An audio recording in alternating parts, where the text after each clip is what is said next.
Yo, before we start this video, boys, I wanted to let you guys know we do have a Patreon available. It'll be down in the description or maybe even in the comments. We'll see. I have a question for everybody. So, I need to know how to enable this cast bar right here. So, the one that, goes under right here, I, for some reason, don't have it on my main account. I'm on my brother's account. And this is the bar that I'm looking to enable.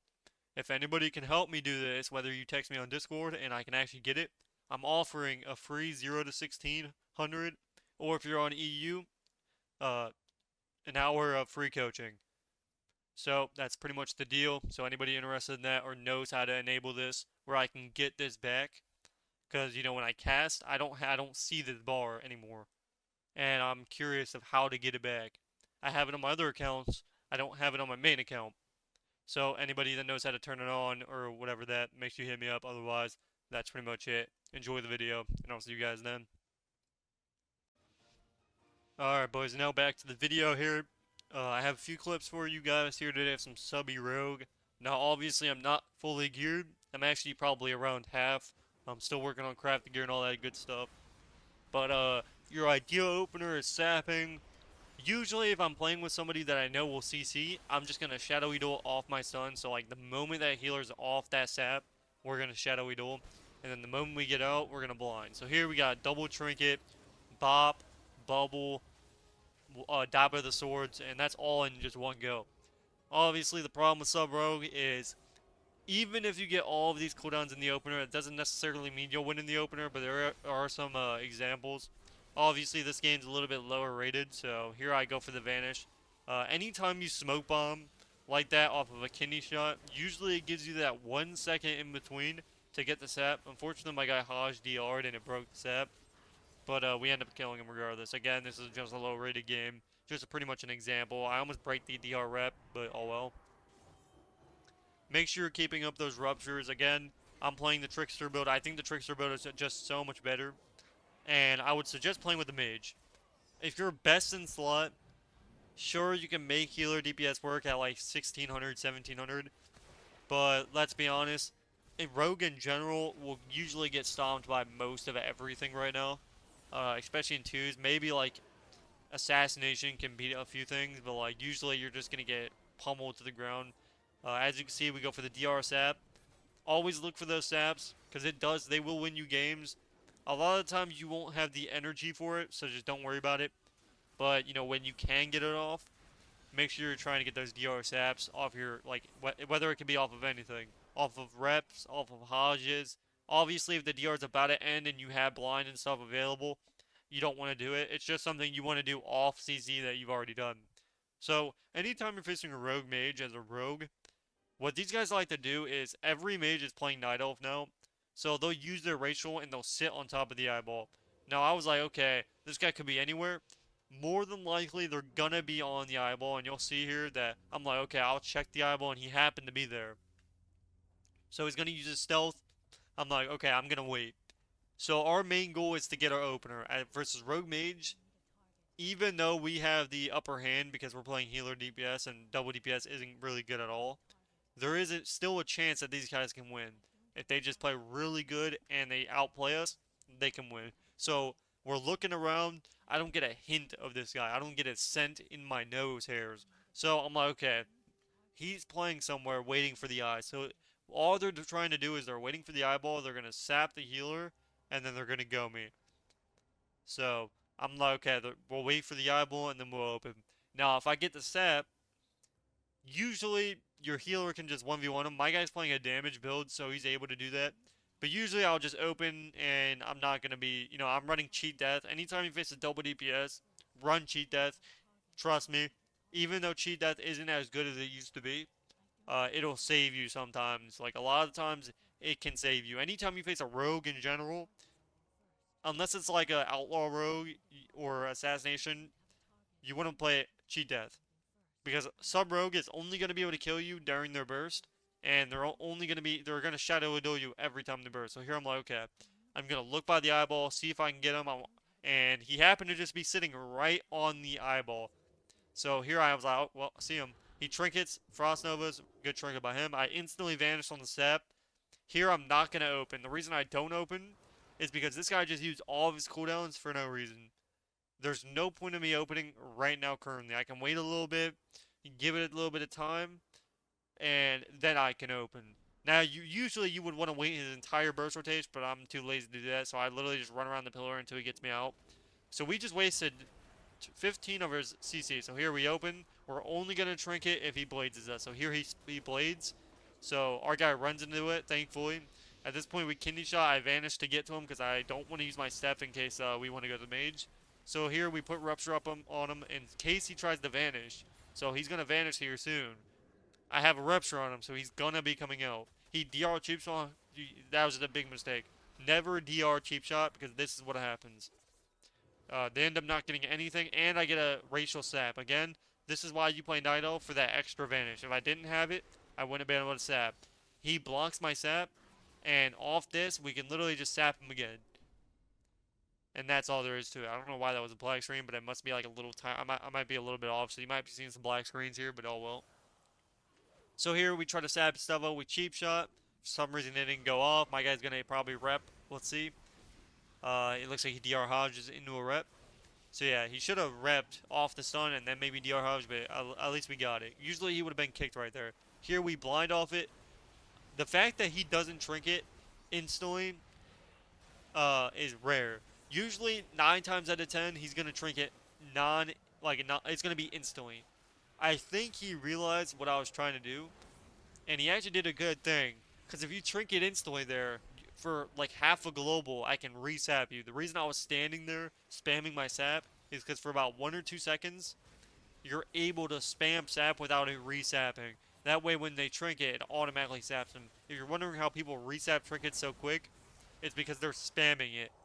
And that's what I was trying to do. And that was good by him, because if you wait the time limit, then it allows them to get the trinket off and they don't get resapped.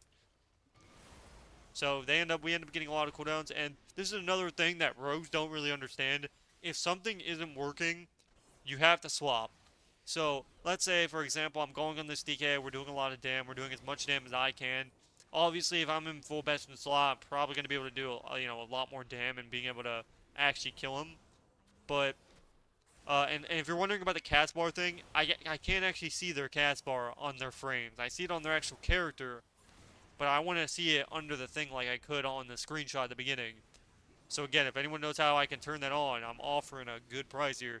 0 to 1600 for free, or an hour of coaching for the EU players. Anybody that can just guide me to turn it back on, because it's annoying, it's irritating. It's on just one of my accounts out of the other ones, and I can't figure out the setting or what I need to do.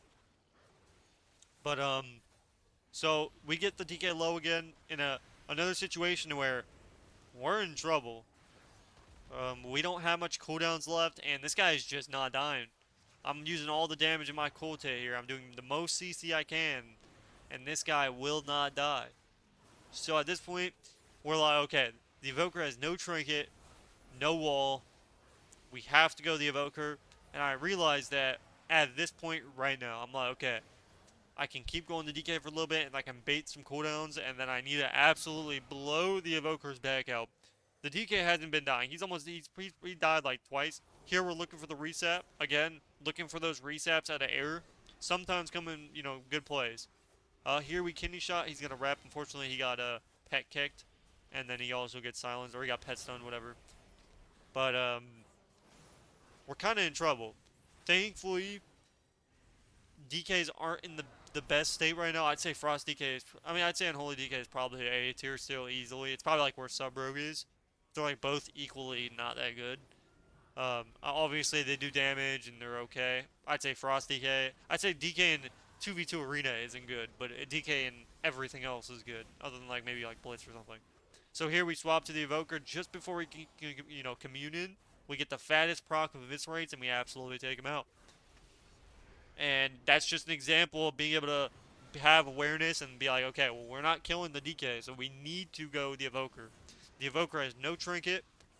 We have full blades. We're going to preemptively put Rupture up, and then we're going to do a go on him and try to kill him. As you can see, my H-File is running a damage build. So, it's not just me doing damage. I have his extra 800k judgments. He does more damage than I do on my, he does more judgment damage than I do eviscerate damage. So keep that in mind. He does 800k to a million judgments. I do the same I probably do a little bit lower with eviscerates. Maybe sometimes I'll get a fat crit like on my blades, but overall I don't get anywhere near that. But here we go for the good stuns here. We're gonna stun the shaman here, swap him. Again, you're keeping your go alive because you have flag up. Even if it doesn't seem that good, getting any type of cooldown is good. So here, there's no point of trinketing. We have no cooldowns. We can blind. The problem with blinding here is we're not going to be able to sap off it. So usually you're going to wait for the DR. You're going to kidney shot. And you'll see here that I'm waiting. So here I cheap shot. He can rep. So now that he's going to rep, I'm not going to blind. Actually, never mind. I blind. And then off that, I don't sap because he's going to rep. So I see him repping over there. As you can see, his little tiny character casting rep. Unfortunately, the guy's health didn't move. It was a false alarm. I thought we would have done something there. I was gonna commentate, you know, how you're supposed to do your off goes, but that was yeah. Here we're just gonna train the hex. There's no point in setting the hex. The warrior's going on the H-Bow. We obviously we have evasion, we have disarm. We're pretty chilling. We also have bubble, trinket, pops, lay on hands, aura mastery. We have everything. There's nothing to be afraid of. If anything, we kidney shot here. We get a good setup. He gets the most insane knock of all time. Thankfully, I get the step back in time and I get the fattest eviscerate of all time. Big damn. And we take him out. And ladies and gentlemen, for the last clip of the video, my bad for the black screens. Obviously, when I was editing this, I left that out. You guys don't really care about it. I think you guys just care for the actual content itself. Nobody really cares about my terrible edits anyway. So, here, again, another situation. Anytime you face a ret, you have to go the ret. Usually 9 times out of 10, that's how it is. Ret paladins, they're squishy, but they're not squishy. They have so many different cooldowns that you cannot go the other person. The reason is 40-second sync, 1 minute sack. You know, you just going. It's just not. You're not gonna be able to kill. It's not possible. You have to go the ret, because at least the ret can't sack himself. At least the ret can't. He can sink himself, but if you already stun him, he can't sink himself. So here we're looking again for a random step and nothing. And as you can see, for half a global, I almost got it. And those are just the situations you look for. So here we're gonna immediately vanish. Again, it kind of sucks that I can't blind or I can't vanish, but I do have my racial. So here we're gonna blind off the cheap shot. I smoke bomb. I blind. Off that he hodges and he can rep. Hopefully he gets it. We'll see if he gets it. It's gonna break because obviously he's on top of me, but it's fine. So here we get a good CZ setup. We get his trinket, pretty much all we wanted. It looks like he gets the good old-fashioned shaky coost. I end up cloaking it regardless because it's on his wings. There's no point in me not cloaking here because he has no damage. Obviously, Ret Paladins off their burst don't do the most insane damage, so we're pretty much... It's kind of like a sub-rogue. That's why nobody really plays Ret. It's because it's like a sub-rogue, except you have utility. It's literally a sub-rogue with, like, extra defense and cooldowns. It does a ton of burst. Honestly, I'd say it's... If you're running the right build, it does a ton of burst. It probably does more than sub-rogue, but its overall wise isn't that good. I'd say it's more like DK is, to be honest. I don't think this guy I don't think he's necessarily bad. But he is backpedaling, to be fair, but who doesn't nowadays? So here we get a good old fashioned kidney shot, we get a good setup, we're gonna flag, and we're just getting fat eviscerates. Hopefully you guys did enjoy this video. Make sure you get those restuns, like this video, comment, and subscribe. And I'll see you guys in the next video. Peace, peace.